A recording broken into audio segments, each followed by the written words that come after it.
তাহলে আমরা আমাদের প্যাকেট নিয়ে আসলাম, রাষ্ট্রের প্যাকেট গেল কোথায়? রাষ্ট্রের এখানে যে চাউল বরাদ্দ এসেছিল এগুলো কোথায়, এটা আমরা জানতে চাই। এখানে খেজুর বরাদ্দ এসেছিল, এই খেজুর কার পেটে গেছে আমরা জানতে চাই। আমরা জানতে চাই এখানে ঈদে প্রতিটি এমপির জন্য অসহায় মানুষের ঈদ উপহার 10 লক্ষ টাকা এসেছে, আপনারা কি সেই টাকা কেউ পেয়েছেন? তাহলে আপনারা যদি কেউ বলে থাকেন যে না আমরা অসহায় মানুষকে দিয়েছি, তাহলে তো বলতে হবে বিএনপির মধ্যে সব অসহায় লোক। তাহলে বিএনপি কি অসহায়ের দল নাকি? সব অসহায়, এতিম, বিধবা সব এই দলে আছে, আর কোথাও নাই। আপনারা কি এগুলো কেউ পাইছেন? খেজুর পাইছেন? ঈদের উপহার টাকা 10 লক্ষ টাকার কেউ এখানে পাইছেন? চাউল পাইছেন কারা কারা? তাহলে এগুলো কি পেয়েছে? শাড়ি আসছে, 3 পিস আসছে।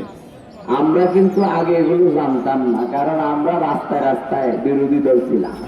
এখন কিন্তু আমরা সরকারের অংশ, সংসদের বাংলাদেশের ইতিহাসের সবচেয়ে বড় বিরোধী দল। সুতরাং আগে হজম করতে পারতেছেন, এখন হজম করতে কিন্তু সময় লাগবে। কিন্তু যারা অন্যরা আমাদের এই জায়গাগুলোতে, তাহলে আপনারা কাকে নিয়ে বন্টন করেছেন আমরা জানতে চাই। কারণ এগুলো আমরা আজকে যে প্যাকেট নিয়ে এসেছি, এটি আমাদের সামর্থ্যবানরা দলীয় ভাবে আমরা নিয়ে এসেছি। আপনারা যেগুলো বন্টন করেছেন এরকম করে, সেগুলো কিন্তু আপনাদের পকেটের নয়, কারো বাপ্তাদার টাকা নয়, সেগুলো আমার রাষ্ট্রের অধিকার। আপনারা এদেশের জনগণ যেটাকে ডিসাইড করে দিয়েছে গণভোটের মাধ্যমে, আপনারা কোথায় ভোট দিয়েছেন? হাঁয়ের পক্ষে ভোট দেন নাই? তাহলে হাঁ নিয়ে আবার নতুন বিতর্ক কেন করতেছেন?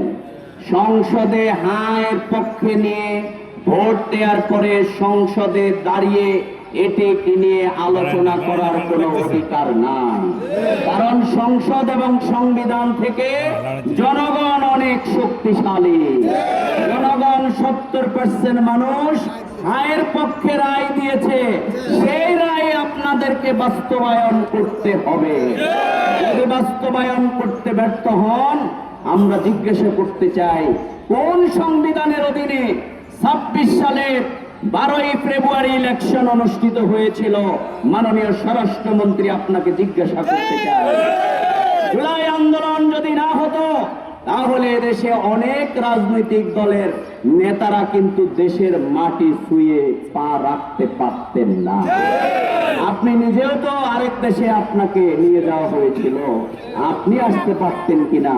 কিন্তু এখন বলেন সব নাকি আবেগ নয় বিবেক দিয়ে চলবে। বিবেক দিয়ে কি গুম করেছিল শেখ হাসিনা?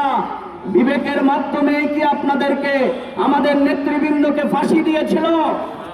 তাহলে আমাদের তরুণ প্রজন্ম, আমাদের আবু সাইদ এবং মুগ্ধ, আমাদের আফনান এবং উসমান কাউসাররা লক্ষ্মীপুরে বুককে টান করে, তারা মাথা উঁচু করে বৈষম্যের বিরুদ্ধে তারা লড়াই করে এই রকম একটা পরিবেশ তৈরি করে দিয়েছিল।